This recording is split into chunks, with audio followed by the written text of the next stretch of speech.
Good evening and welcome to Behind the Headlines. In this programme tonight we shall be marking the 20th anniversary of the London bombings, also known as 7/7. London was struck by a series of suicide bombings on the London Underground.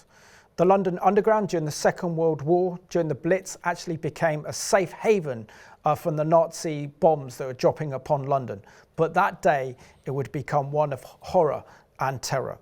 The iconic image was the mangled remains of the red bus 30 that exploded at Tavistock Square by a suicide bomber. This was followed by 3 weeks of terror in the nation's capital, and disturbing revelations came to light that those responsible for 7/7 were homegrown Islamist terrorists. And we'll be asking, have we learnt the lessons of 7/7? 20 years on.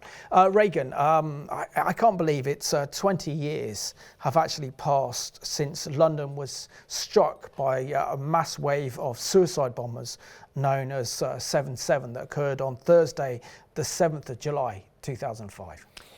20 years has come and gone, and it feels both like it was a very, very long time ago and simultaneously like it was just yesterday. I have very vivid memories of it myself, and the reality of that day and its impact on people continues. And I do pray that there will be some reflection and some remembrance of it, and perhaps in a day where it seems that many have forgotten what led to those attacks, and many have just kind of not really learned the lessons of them. Maybe 20 years on, there'll be some restoration and reflection as to the ideology that's behind such reprehensible actions as took place then. Absolutely. So let's remind ourselves what happened 20 years ago on the 7th of July 2005, when London was struck by a series of suicide bombings that installed fear throughout the city,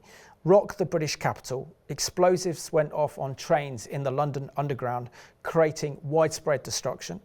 This was followed by the suicide bombing on the red number 30 bus outside of Tavistock Square, which is very close to Russell Square.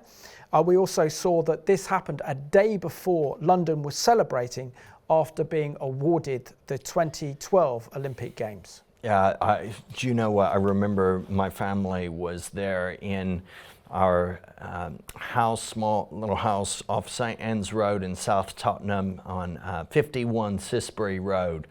We were in front of the TV, and we were waiting with great expectation and to see whether or not we had gotten that Olympic bid just that day before, and there was such celebration. We were so happy. Never lived in an Olympic city, coming from Arkansas. That wasn't that's not really like the number one place for the Olympic Committee to consider hosting, but we were so excited about that. And then it really does feel like the nation didn't even have a chance to celebrate that moment, because the next day, I remember it was only about 9 in the morning that my grandmother, living in the States, called our family, and super early there, but she would rise early and would turn on the news.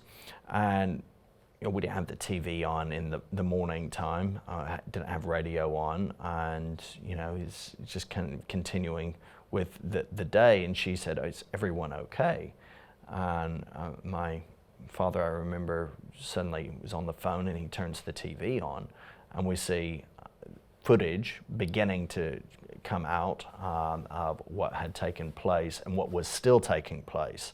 And that day was very much etched into my mind as 9/11 was a day of real somberness, or a day of real mourning. And in the area in which we were living, for multiple reasons, there was a degree of quiet. It was very, very quiet, eerily quiet. It was a very Islamic area as well, and it was strange. I'll just say that it was very, very strange the next couple of weeks. And how old were you then, back then? So I would have been in early teens. Yeah, no, I thought so. My own personal reflections of 7/7. I was working in Notting Hill in London, and living in Wimbledon at the time. Firstly, I remember that day was very strange because there was almost like this white mist that had descended across London. The skies were very strange. And I had just missed my district and Circle Line train to where I was getting off at Notting Hill. So I had to wait around for 10-15 minutes, which was a bit of annoyance. And you know, if you're in London, you're waiting around 10 or 15 minutes for a tube, that can feel like a very, very long time. Anyway, so just sitting there, and then we get to kind of Parsons Green, and the tube comes to a stop. And as it comes to a stop, we hear announcements said, sorry, there's a few delays, you're going to be stuck here for a little while. Crowded train. I mean, I had a seat as well. And then 10 minutes later, they described that there's been a complete systematic energy output on the London Underground. So the London Ground wasn't working. So I thought, well, this is very unusual. So I was doing a lot of work at that time with a lot of journalists. And my closest contact and friend I worked with was the deputy political editor of the Sunday Express. So I phoned him and I said, what's going on? And he said, well, the latest we've heard is that there's been explosions on the Underground. So I was like, ooh, okay. And then I immediately realized that what we saw was terrorism. And then a few moments later was another announcement from the tannoy on the tube saying, please phone your loved ones to let them know that you're okay. So, and to think that if I had actually caught that earlier train, I would, instead of being 7 stops away from what happened at Edgware Road, I probably would have been very, very close to that kind of terrorist attack that took place at Edgware Road as I was making my way up the tube to Notting Hill. I then kind of realised then, when there were no trains and no tubes and no buses, I didn't want to be in central London during a terrorist attack, because other bomb terrorist attacks could go off, or the government and the Metropolitan Police Force could completely close off central London to stop any new terrorists coming in or stop any surviving terrorists from actually escaping. So I remember getting one of the last buses back home, and there ended up being interviewed later in the afternoon by Pat Robinson on CBN. And from there, I worked with a TV crew. Came over from the United States, Eric Steckelbeck and others, and CBN. News reporters came doing interviews, and was actually in a van full of TV cameras when the second terrorist attack took place on the 21st of July 2005. But thankfully, by the grace of God, those bombs didn't actually go off. And I remember London being quite a kind of scary place. Everyone was looking at each other on the tubes. And the only visitors, I think, that visited London that summer were the Israelis. So I think that tells you everything you need to know about 7/7. Yeah. And, of course, who can forget following the failed spectacular and God in his grace failing that attack on the 21st of July, the individual trying to get away in a burqa. This is how individuals, there was a great deal of fear, there was a great deal of concern, there was a great deal of suspicion that wreaked havoc across London at that time, because there were people who, at that point were beginning, I think, to realize there had been some complacency. We had seen 9/11, of course. We had seen Madrid as well. I can forget what happened as well in Madrid. We hadn't really experienced anything like this in London. London was multicultural already, was, being built as that sort of place. And this began to raise some serious questions and concerns as to what are we dealing with? No, absolutely. And the other aspect of this one was actually where I was working in Notting Hill is when they actually then located the Al-Qaeda terrorists and carried out an anti-terror raid. So literally from where I was working, they closed the street off, and we literally had the world's media camped outside the place where I was working. So that day I did a lot of interviews with the kind of BBC, with Channel 4, Canadian television, Irish television, and I was then on the spot giving analysis as well to what was actually happening that day. So that was kind of a dramatic day. And I remember having a friend called Vivian, from my best friend, who was attended university in Durham, and I met one of his friends there, and she was from Hong Kong. She emailed me a day before October the 7th saying that the Lord's going to raise you up to be his spokesman. And I was thinking, really? Everything I'm doing is behind the scenes, working with journalists and stuff as well. And then 7/7 occurred and just pushed me right into the forefront. And we know also that our own Howard Conda went out on the streets during that time of 7/7 to engage the public's reaction to this Islamist terrorist attack that shocked and rocked London. We're reminded of a scripture passage, 1 Thessalonians 5 verse 3 through 6 says, "For when they say peace and safety, then sudden destruction comes upon them, as labor pains upon a pregnant woman, and they shall not escape. But you, brethren, are not in darkness, so that this day should overtake you as a thief." And of course, that has a full fulfillment when the Lord Jesus comes again. But the reality of that mindset, we see that revisited again and again. There's this sense of complacency, this sense of security that's often very false, a false sense of peace, a false sense of safety. And London, I think, was very much in that situation at that time. And so was New York on 9/11, and we know that Israel's faced multiple suicide bombings, certainly from the second intifada onward with 2000, but also we know that October the 7th took Israel by surprise. And the nation then was suddenly in peace, and then sudden destruction fell upon them. And so therefore I think the message is the only safe haven that we can have is in Jesus Yeshua. There is no other safe haven. And when terror strikes, it strikes fast. Exactly, and this is what happened. I think it's good to look at the timeline, Simon, of the day itself as we commemorate this important anniversary. I think it's so important that there's someone who remembers, and the reality, sometimes we're not that great at remembering. The 10th anniversary, I was not particularly impressed by the time given to make note of those who lost their lives. And over the years I've seen a lot of reports of family of victims feeling that they've just been completely left in the lurch and cast off and forgotten. So we must not forget, and we must remember and take note. But on that Thursday, the 7th of July of 2005, in the morning we have at 4 a.m. 3 bombers leaving Leeds in a rented car. At 6:51 to 7:24 a.m., the 3 men would meet a 4th bomber in Luton, and they would proceed to travel to London by train. At 8:23, the bombers arrived at King's Cross Station. By 8:26, they had split up to prepare for the attacks.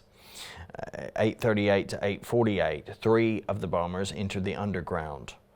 8:49 to 8:50, explosions occurred on 3 separate underground trains, one between King's Cross and Russell Square, one at Edgware Road, and one at Aldgate. An explosion occurring on the number 30 bus at Tavistock Square. If I recall correctly, the 9:47 a.m. Explosion, which occurred again significantly after, was not originally planned that would take place on the number 30 bus. He had planned to be in a much more crowded train as well. And if I recall correctly, that was evacuated as a result of the other attacks. And so it was a delayed and it actually happened outside the British Medical Centre as well. Yeah. And according to the BBC, the Islamic suicide bomber who took those lives on the bus, number 30 bus at Tavistock Square, was Hussain. He triggered his device on a crowded number 30 double-decker bus in Tavistock Square near King's Cross, killing 13 people. Video footage shows smoke emerging from the bus and people dashing from the scene. The vehicle comes to a standstill outside the British Medical Association, and many of the victims are treated by doctors in the building's courtyard. But it's also important to know what the terrorists targeted. Firstly, they decided to target the London Underground because they knew that the explosions would have a bigger impact underground, being on those trains because they're in tunnels. Also, they knew that the London Underground had always been a safe haven and a refuge, particularly during the Blitz, when the Londoners would escape to the underground to have protection from the Nazi bombs that were dropped on London during the Second World War. But also, I think the iconic image of London is one of a double-decker bus, one of the red buses. So therefore, for them, this was actually targeting the kind of key London transport infrastructure of the capital. Well, it definitely, and it shut everything down. The timeline continued with emergency services arriving at Edgware Road following the explosion. Remember, at Edgware Road had occurred around 8:50. So, it took a little bit of time for the emergency services to arrive. At 9:17 approximately, initial reports of the Edgware Road explosion are incorrect and occurred at 8:50 in the morning. 9:29, police confirmed a major incident, and by 9:50, between 9:50 and 10, Cobra, the Cabinet Office briefing room, a top secret, very emergency sort of meeting convened. 10:21, police confirmed multiple explosions. Multiple elements of this were still in play to some degree. 10:53, public transport was suspended. And at 10:55, motorists were told not to enter London as officials were understanding the scale of what had happened. They declared central London a no-go area, and all services within Zone 1 were immediately suspended. It's also resulted then in 52 fatalities and over 700 injured. It says more than 2 hours after the first blast, London's Metropolitan Police Commissioner, Sir Ian Blair, tells a news conference that he knows about 6 explosions, but it's still a confusing situation. He advises Londoners to stay where you are. All of London's transport is currently disabled, and he refuses to confirm any casualties. Then at 11:25 a.m, first deaths are confirmed. So the first deaths confirming deaths in the blast emerge. A spokesman says there are at least 2 fatalities. The President of the European Parliament, Joseph Borrell, goes on to blame terrorism for a coordinated series of attacks. Then at 12:05 in the afternoon, Tony Blair speaks out of the series of attacks. Prime Minister Tony Blair, breaking off from the G8 summit at Gleneagles, says that there has been a series of terrorist attacks in London. He confirms that people have died and that some are seriously injured. He says it's reasonably clear that this is designed and timed to coincide with the opening of the G8, he says, adding that he would return to London within hours. And then at 12:10, Al-Qaeda claims responsibility. The BBC monitoring locates a website linked to Al-Qaeda with a 200-word statement saying it carried out the bombings. The heroic Mujahideen have carried out a blessed raid in London, it said. The organisation calls itself the secret organisation group of Al-Qaeda Jihad organisation in Europe. The group was previously unknown. And that is, of course, all set in that context of post 9/11, the war on terror still raging, the Iraq war ongoing, efforts in Afghanistan as well.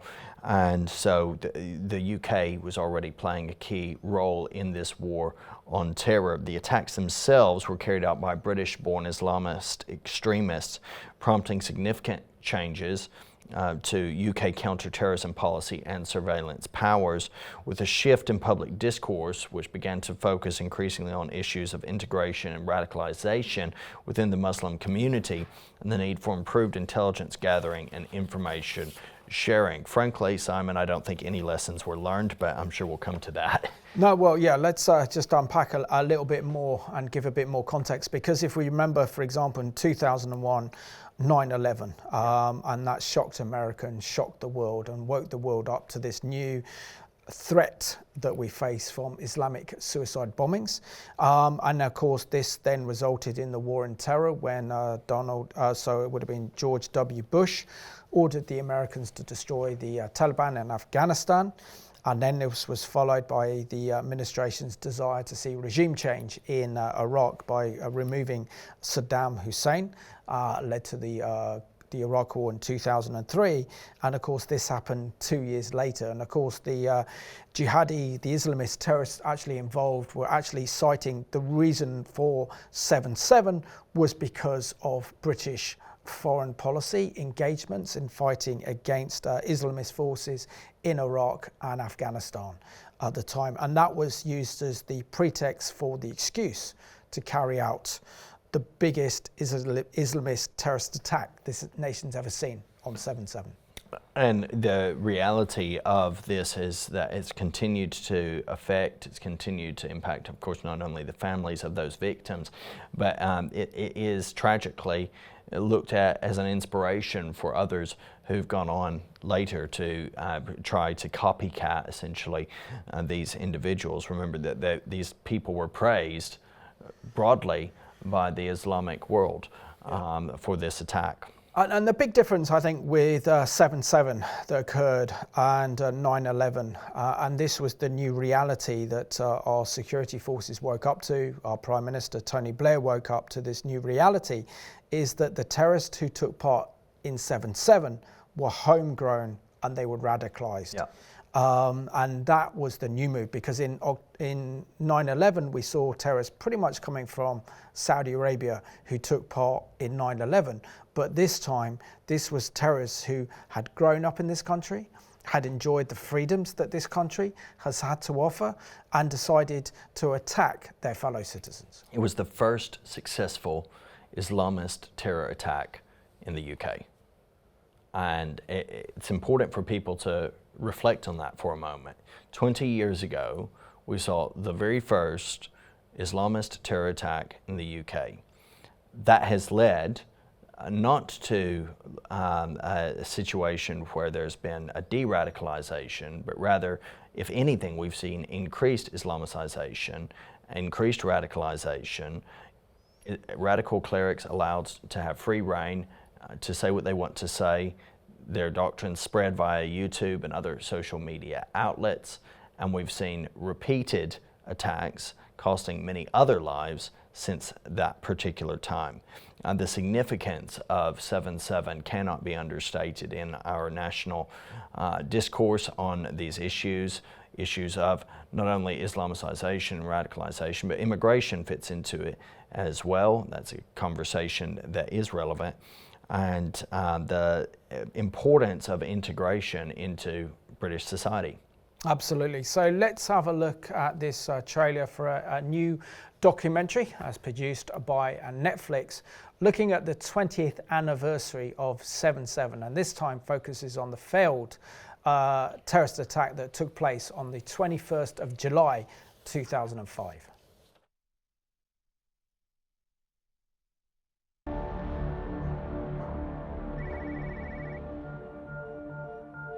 That evening, I got a phone call. I didn't recognize the number, but it turned out to be Imran, Hasib's brother.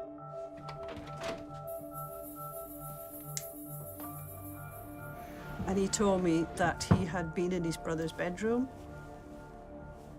and he'd found a phone that he didn't know his brother had. There was only one telephone number on it.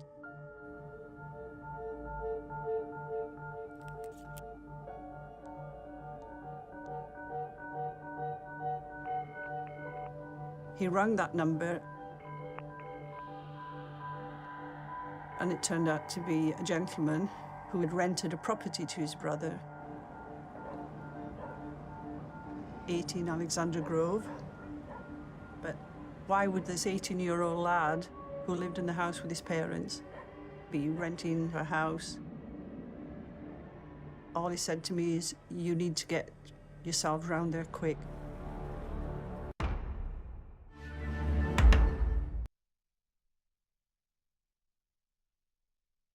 Viewers will want to have a deeper look and watch that. I'm sure that's a first look at Netflix documentary Attack on London, Hunting the 7/7 Bombers. And of course, you know, as in any of these stories, there's always going to be questions, there's always going to be inquests and investigations. There's going to be continual information that comes out and links established, sometimes years after the fact. That's how uncovering and unraveling history and motivations and everything works. But a big part of it is understanding the individuals responsible for 7/7. Mohammed Sadiq Khan, Hasib Hussain, Shahzad Tanweer, and Jermaine Lindsay. Shahzad Tanweer was 22 years old. He killed 7 people at Aldgate. He was known as a cricket and jiu-jitsu enthusiast who had dyed hair for some reason and good looks apparently, and he was known to be a devout Muslim and visited mosques regularly. But he never expressed any interest in politics, allegedly. Mohammed Sadiq Khan, 30, was killed. He also killed 7 people at Edgware Road. He was a primary school teaching assistant and a married father of an 8-month baby. Hasib Hussain was 19. He killed 13 people in the double-decker bus in Tavistock Square.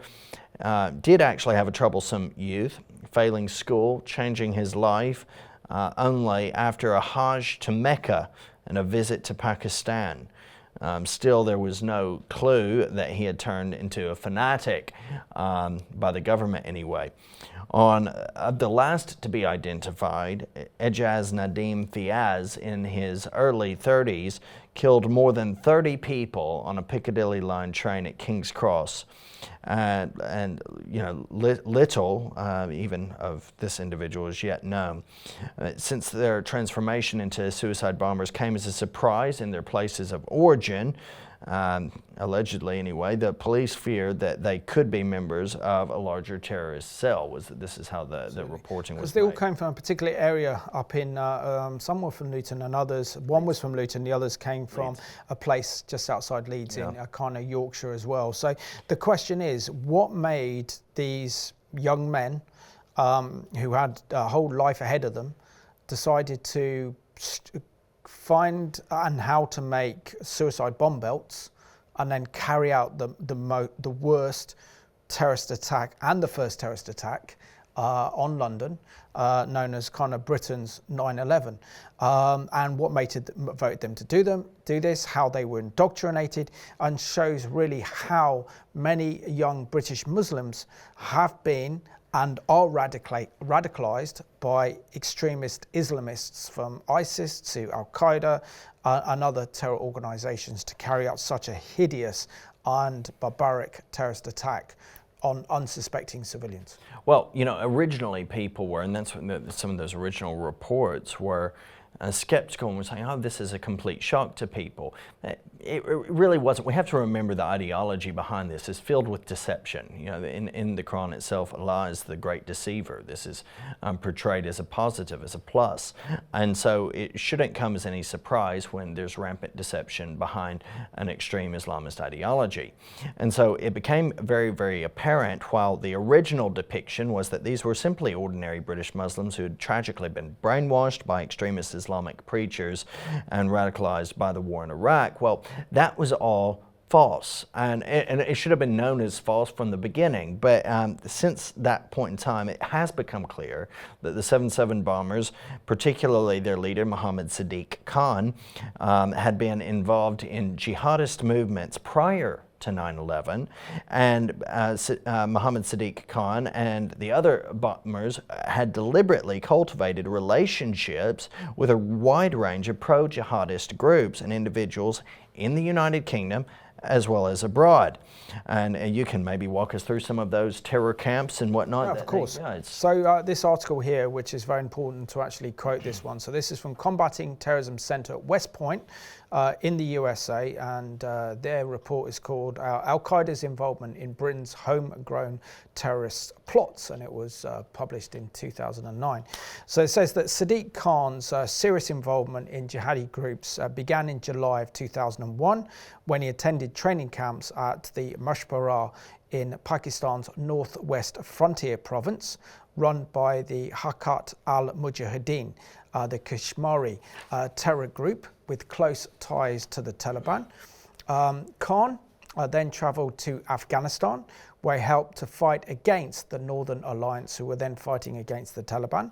He was taken ill, however, unable to take part in any fighting. And then in July of 2003, Khan returned to the region and attended training camps run unspecific by jihadi groups at the Makalan in northern Pakistan. It goes on to say, at these camps, Khan and other volunteers who were trained to use light weapons and rocket-propelled grenades. Sadiq, another British Muslim who attended the camps with Sadiq Khan, was later arrested by Pakistani police and found to have phone numbers for known Al-Qaeda members in his possessions. It is possible, therefore, that Sadiq Khan first made contact with Al-Qaeda at this time while at the camp. And according to some media news reports, Sadiq Khan and others at the Malalakhand camp actually received training from Abdul al-Hadidi al-Iraqi, a senior Iraqi member of Al-Qaeda. So, I mean, clearly saying that he wasn't radicalised. He was so radicalised that he even went to Pakistan to try and see if he could fight against the Northern Alliance in Afghanistan, met up and was trained there personally by Al-Qaeda, where he went under terror training. So it shows you the extent that he and the other terrorists belonging to 7/7 were radicalised, that they were prepared to go to Pakistan and Afghanistan in order to receive that training. So the big question is, why were they allowed to go? And surely, what didn't the MI6 and others monitor these extreme Islamists after they'd visited Pakistan and Afghanistan? And surely that would have been a big enough wake-up call and a big enough to reminder that they pose a real dangerous threat. It's interesting how, for example, after the fall of the Cold War, the collapse of the Soviet Union, we saw in the 90s, for example, the rise of Islamism, and so many Islamist leaders had been kicked out of the Middle East, found a new home and safe haven in Paris and also in London. And France itself was beginning to experience a bit of attacks from Algerian Islamic terrorists because of France's connection with Algeria. And they would carry out attacks on the French metro system. But I don't think anyone really thought that these same sort of attacks would come a decade later to London. But certainly after 9/11, I think our security services, and particularly the war in Iraq, alerted them to the possibility of when a terrorist attack would take place on our nation's capital.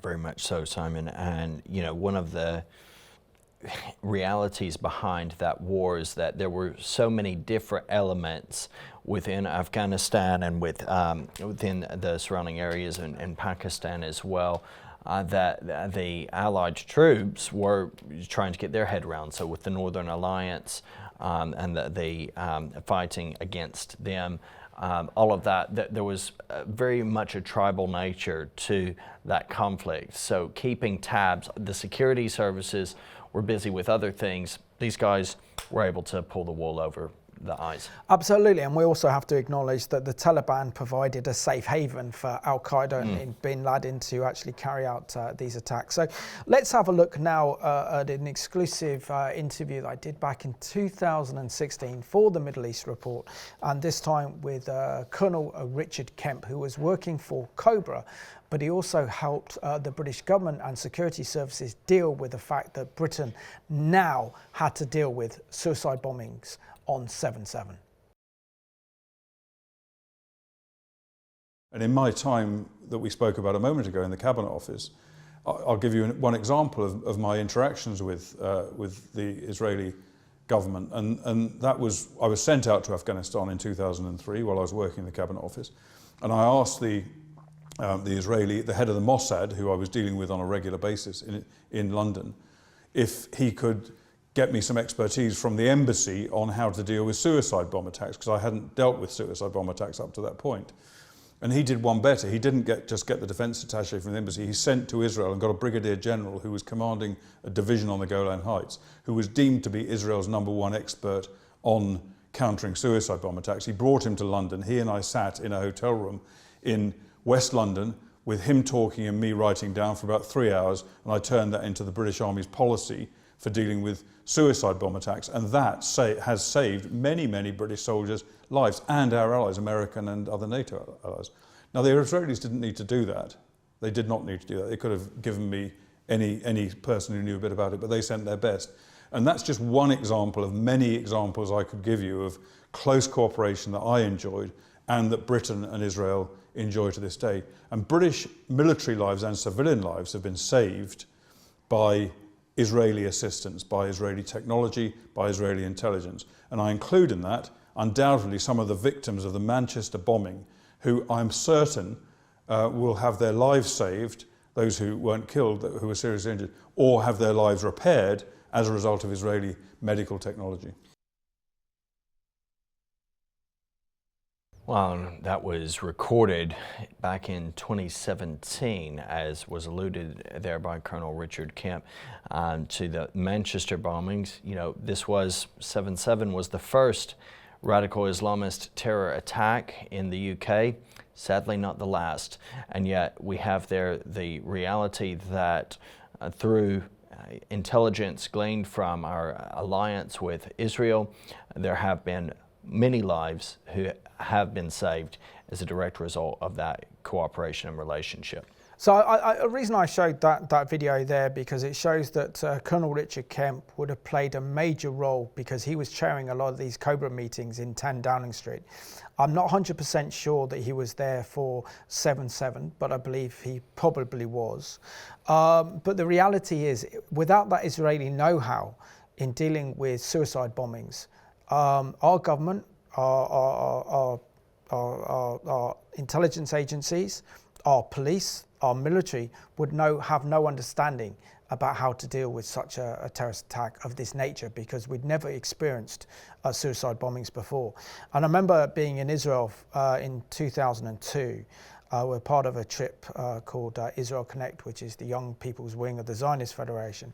And we visited one of the hotels in Netanya that was attacked by 2 Hamas suicide bombers for Passover, Pesach in April of 2002. And 2 suicide bombers went into this dining hall of the hotel and set off their explosives. And the devastation that you can see from these suicide bombers was horrific. I mean, this was a couple of months later, but there's still 2 massive craters in the ground. You also saw, for example, plumbing in the roofs all over the walls, and the carnage inside must have been absolutely horrific. And these Hamas terrorists also murdered a Holocaust survivor in that terrorist attack. So when we're dealing with suicide terrorism, it was just absolutely horrific. Do you want to read out the statement that our Prime Minister at the time, Tony Blair, gave a statement to the House of Commons, and this was on the 11th of July, 2005. The 11th of July 2005, Tony Blair said, "I would also like to say this about our police and intelligence services. I know of no intelligence specific enough to have allowed them to prevent last Thursday's attacks. By their very nature, people callous enough to kill completely innocent civilians in this way are hard to stop. But our services and police do a heroic job for our country day in, day out. And I can say that over the past years, as this particular type of new and awful terrorist threat has grown, they have done their utmost to keep this country and its people safe." As I saw again from the meeting of Cobra this morning, their determination to get those responsible is total. And yet it was only 10 days later, was it not, Simon, that there was, by God's grace, a failed, but it's all the same, a major attempt to carry out yet another terror attack on London's transport system that's coming on the 21st of July. No, absolutely. And I think we've got to understand that those 3 weeks of terror back in July of 2005 were pretty much unprecedented. This was a kind of scary time to be in London, as you know. Very few people wanted to get any public transport, so they think, oh, we've just survived the horrors of October the 7th, and then on July the 21st, we see another attempted terrorist attack on the London Underground.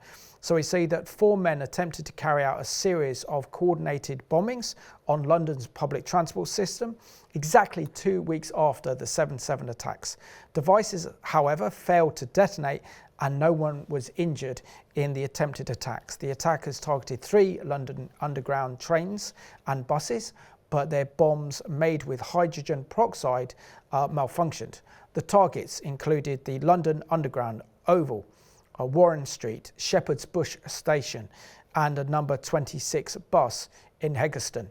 The perpetrators were Mukhtar Saeed Ibrahim, Yassin Hassan Omar, Razi Mohammed, Hussein Osman, and Manafo Ezadeu. And the outcome is that all of these devices failed to explode with no injuries. And I remember being there at the time. I was been interviewed and helping Eric Steckelbeck and a few others make a documentary on 7/7 that occurred only 2 weeks earlier, because there was huge media interest in London and what happened.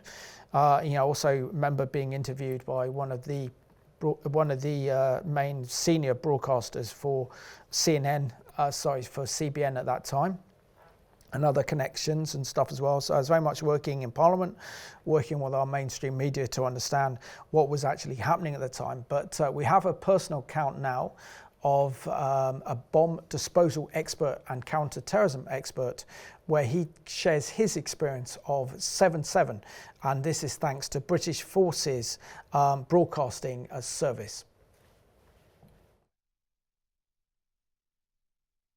I think it's a day of reflection today, and I certainly remember at the end of the day having had a really, really busy, difficult, frustrating and desperate day, walking back home along the embankment to Putney, where I lived at the time. And there was this sort of really unusual sense of, I guess, solidarity. I'd never seen so many Londoners actually acknowledge one another, smile at each other. And I'd certainly never heard as many people on their mobile phones saying, "I love you." And it was just a very, very unusual environment, I suppose, and a very unusual experience. I was responsible for looking after a team of intelligence officers in the Ministry of Defence, and our remit was to look at sort of worldwide improvised explosive device used by terrorists. I personally believed that it was going to happen here. I didn't know when, obviously, and I didn't know where, but because we'd looked at the patterns around the rest of the world, we'd seen the sort of advantages to the terrorist when suicide attacks occur in terms of, if you like, the publicity they get, the support they get, the fact that it's effectively, the poor man's weapons of mass destruction. And therefore, I'd sort of predicted that we were going to be hit at some point. And when, I guess the follow-on from that was that we were tasked to devise the procedures and train the police firearms teams in how to deal with a suicide bomber. I remember there were a few sort of heretics who sort of said, you're just wasting taxpayers' money. And of course our response was, it wasn't raining when Noah built the ark, so we basically just cracked on. But we certainly weren't expecting it when it happened. We can't completely relax, we can never rest on our laurels, because you'll remember the Brighton bombing when the British government were attacked there. And Patrick McGee, the IRA bomber, once notoriously said, "We only have to be lucky once, you have to be lucky always." And of course, all it takes is one lucky terror attack to slip through the net. And of course, the effects of that could be devastating. Well, with many thanks to the British Forces Broadcasting Service there for that insight. The 7/21 bombings, initially, those were carried out, and the idea was that they were a copycat of the 2 weeks previous on the 7/7 bombings that had been hastily put together, and that's why they failed so abysmally. But it became very clear that, especially in the months following, that they had significant contact with a range of other extremist groups and individuals in Pakistan primarily, as well as the United Kingdom, including with people who were close to the 7/7 bombers. And so it seems that there was 100% connectivity between these individuals and groups in some way or another. They planned these bombings well in advance, and one individual, Mukhtar Saeed Ibrahim, the leader of the 721 plot, traveled to Pakistan at approximately the same time as Sadiq Khan. Crevice plotters is what they were called initially, the abortive 721 bombings carried out on July 21st, 2005, 2 weeks after the 7/7 bombings, were described as copycat attacks that had been hastily put together, hence the reason suggested for the failure. But the reality is these individuals, they had been planning, they had been plotting, they had this already laid out, a quite clear agenda. They've been given at least 40 years to serve in prison, but one was released. One has been released 16 years in and has been, albeit deported to Ghana since that time, but it came with a great deal of consternation from family members. I can imagine as well. And I also remember being when this failed bomb failed to detonate at Shepherd's Bush, which is very close to the BBC's old studios there, BBC Centre, which I think now ITV have actually taken and bought. And just being there as well, we literally saw the world's media. There were with their media vans, with their satellites on top there, whole range of ambulance, massive police, everything cordoned off. So to actually be there and see the crime scene for yourself and see it with your own eyes was quite something. And so special thanks goes to our security services, the Metropolitan Police Force, for dealing with this crisis. And the potential of more terrorist attacks occurred on 7/7. Now, there was a tragedy that took place, and we have to mention this because this is part of the narrative of 7/7. And this occurred on Friday, the 22nd of July, 2005. At 9:30 a.m. on Friday morning, a Brazilian-born man called Jean Charles Mendes left his house that police had identified as the home of the possible suspect. He was an electrician on his way to do a job in Kilburn. But the police, anxious to prevent another tube attack, jumped to the wrong conclusion.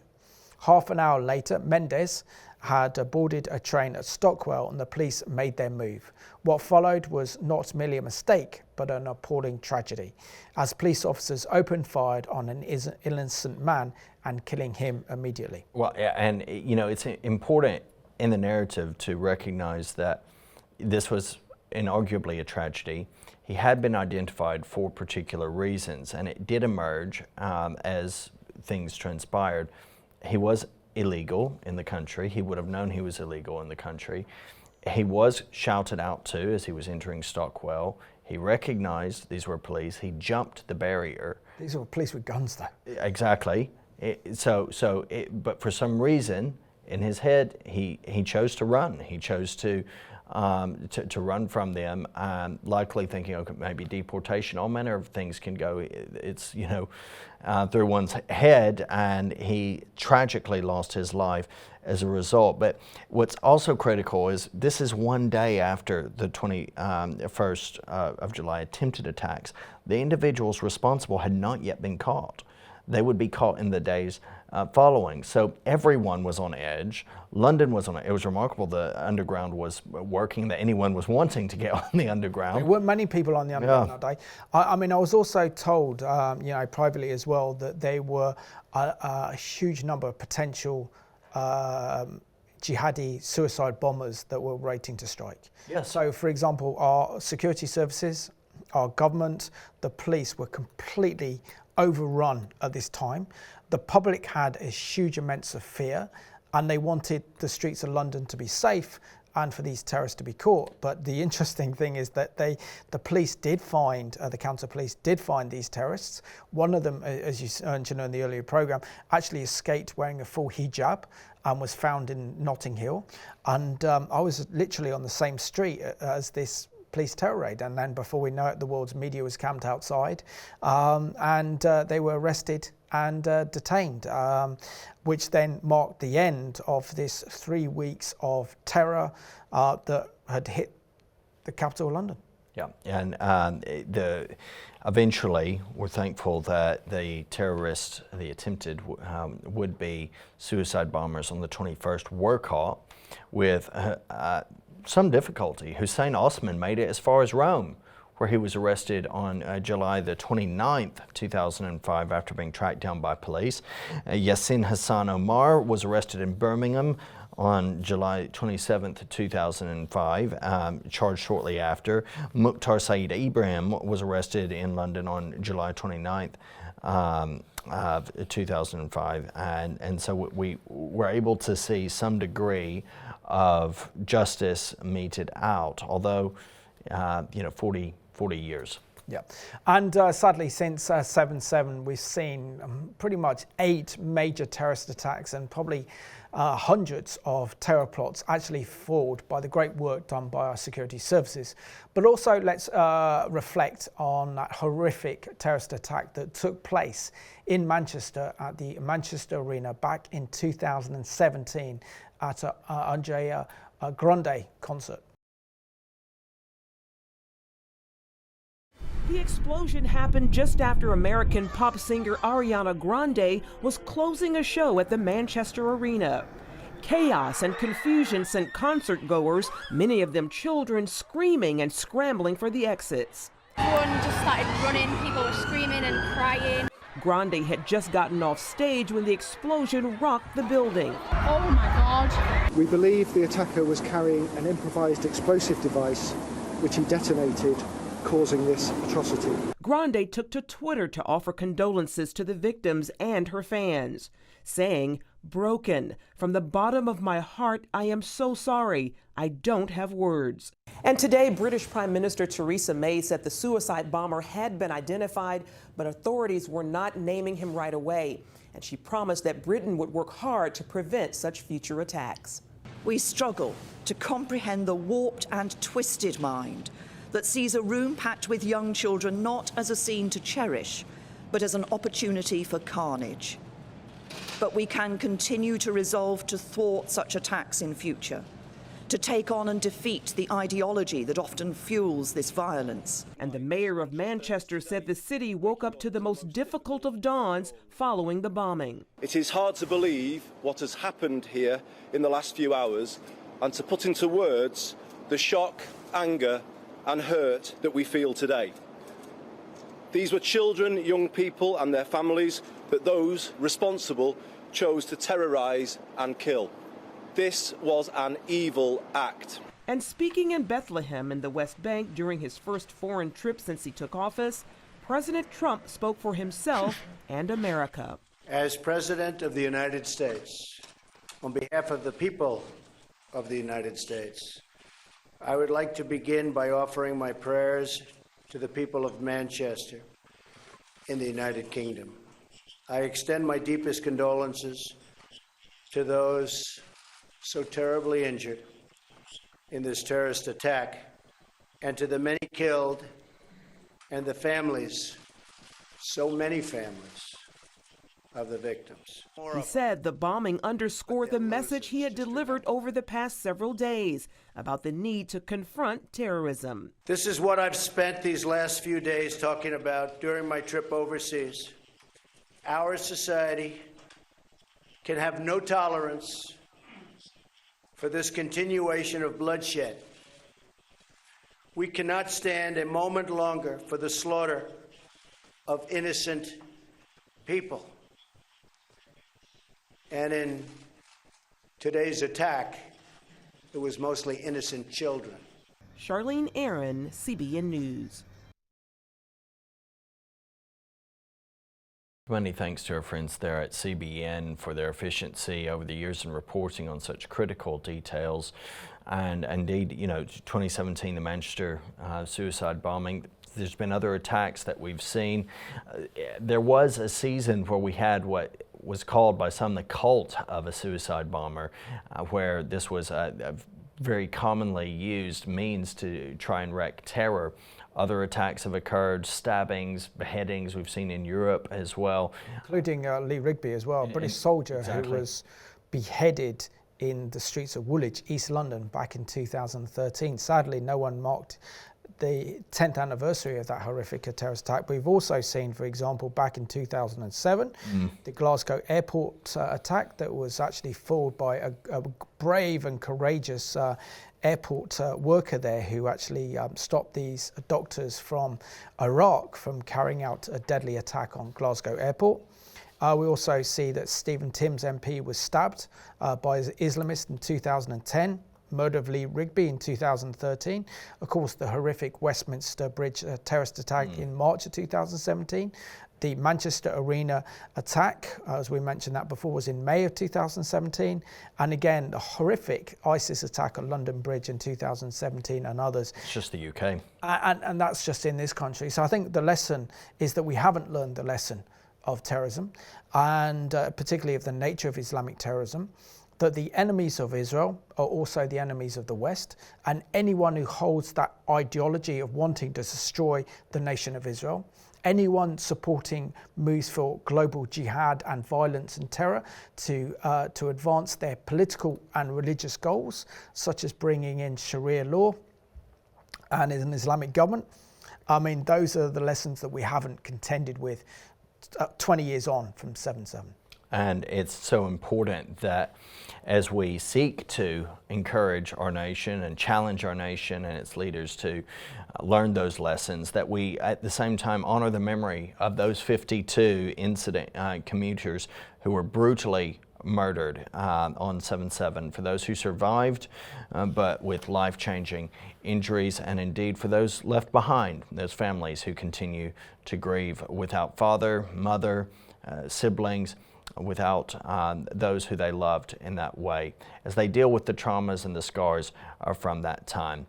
But until we welcome our Lord and Savior Jesus Christ, we will continue to have such troubles. At the same time, we know that He has overcome the world, and we continue to look in hope and with full assurance of faith that there is a new day and a much better day that is coming.